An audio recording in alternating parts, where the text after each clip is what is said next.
Um, I'm going to skip forward. So I left the army. I did another 2 or 3 tours in Northern Ireland with the army. Got bored of going to Northern Ireland. Left, probably foolishly.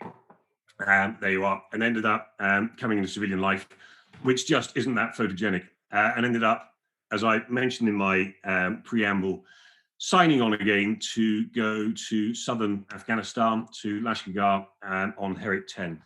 So, I mean, the way this came about, I emailed a mate of mine who we'd been subalterns together years before. I emailed him and said, I understand that you're going off to Helmand rather than Iraq. I'd like to come with you. And he mailed me back and said, as long as Claire's happy with it, then I'm happy for you to come. And we'd like you to come and be our battle group liaison officer. So I had supposed to have 2 months working in Task Force Helmand headquarters. That's me on the left-hand side there at my desk, sitting next to the Danish battle group. There ain't nothing like a Dane. Great bunch of guys to work with. Had 2 months working in Task Force Helmand headquarters. Then 2 months working up in Musukala, which is right up in the north of Helmand province. And then was supposed to go and spend 2 months working in a forward operating base. But I think that Charlie got a bit nervous about my welfare, let's say, and I had developed a good relationship with the staff officer in Task Force Helmand. So at the end of my 2 months working with the battle group up in Musukala, I ended up back in Task Force Helmand headquarters. And with hindsight, that was sensible. Military tourism is never a great thing. And as much as I would have enjoyed it, I was quite glad to get home in one piece. This, the photographs, I mean, top left-hand side, that's me working at the desk. The role of the battle group liaison officers was to deconflict the operations of the various battle groups, 6 battle groups, working in Task Force Helmand, to enable the task force to prioritize the allocation of resources. Those resources being artillery, fast air, attack helicopters, and so forth. The chap on the bottom left, lying under the desk, clearly I'm lying under my desk taking the photograph. This was the drill whenever we were being bombarded by the Taliban, which didn't happen that often, fortunately, and we were under fairly hard cover, but all the same, getting under your desk is a decent drill. Conditions up in Musukala were somewhat more austere, let's say. So that bottom right-hand side was my room, which I shared with the Battalion 2IC, Matt Thorpe, who's become a great mate. And no air conditioning there, well into the 50 degrees in the summer.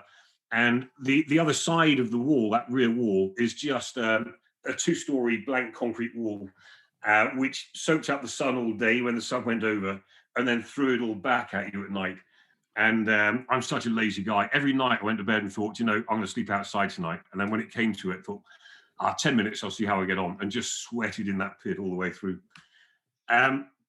If you look in the background here, so this is up in Musukala.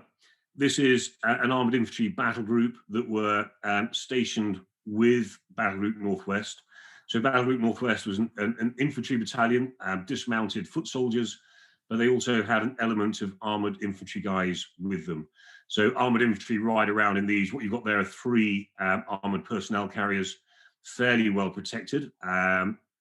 Not especially well, fairly well protected from RPGs, but not especially well protected from large IEDs, and a 30mm Radin cannon on top, which is useful. And at the back is Roshan Tower. Roshan is a mobile telephone company in Afghanistan, and there was an OP up there, which was pretty much impregnable. That's a view of Mount Doom, Charlie, the CEO, and me on Roshan Tower in the OP, looking out over the green zone. So southern Afghanistan is mainly desert, but wherever there's water, I mean, the Afghans have had 2,000 years of learning about and doing irrigation. So wherever there's water, it is like a jungle. And wherever it's like jungle, the Taliban are everywhere.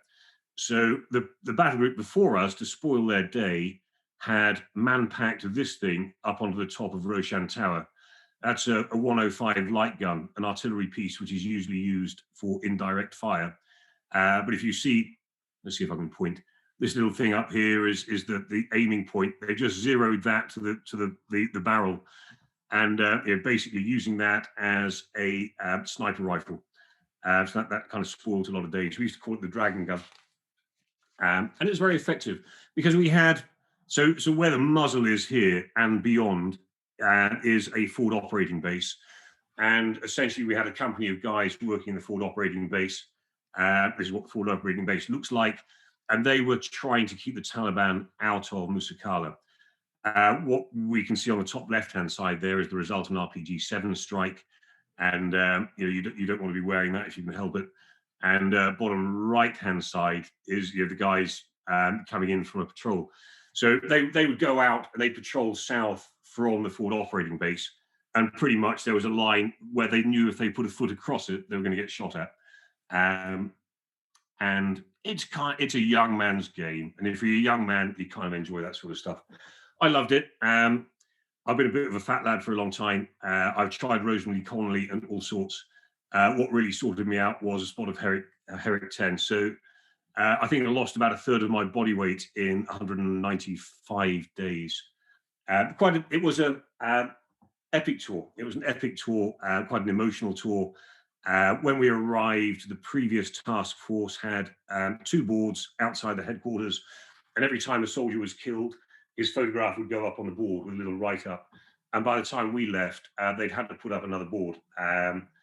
2009, summer of 2009 in Afghanistan was quite a butcher's shop. So after doing that, that tour, I didn't really want to go back to banking and broking. I hadn't realized quite how much I'd enjoyed the company of soldiers, let's say, and how much I'd missed it. So while I'd been working in Afghanistan, I'd met the guys who were working for G4S, the security guys, and I stayed with the army for a year after the tour in Afghanistan. I became the training major for 3-1 Anglian, but then a job came up with G4S and I took it. And I ended up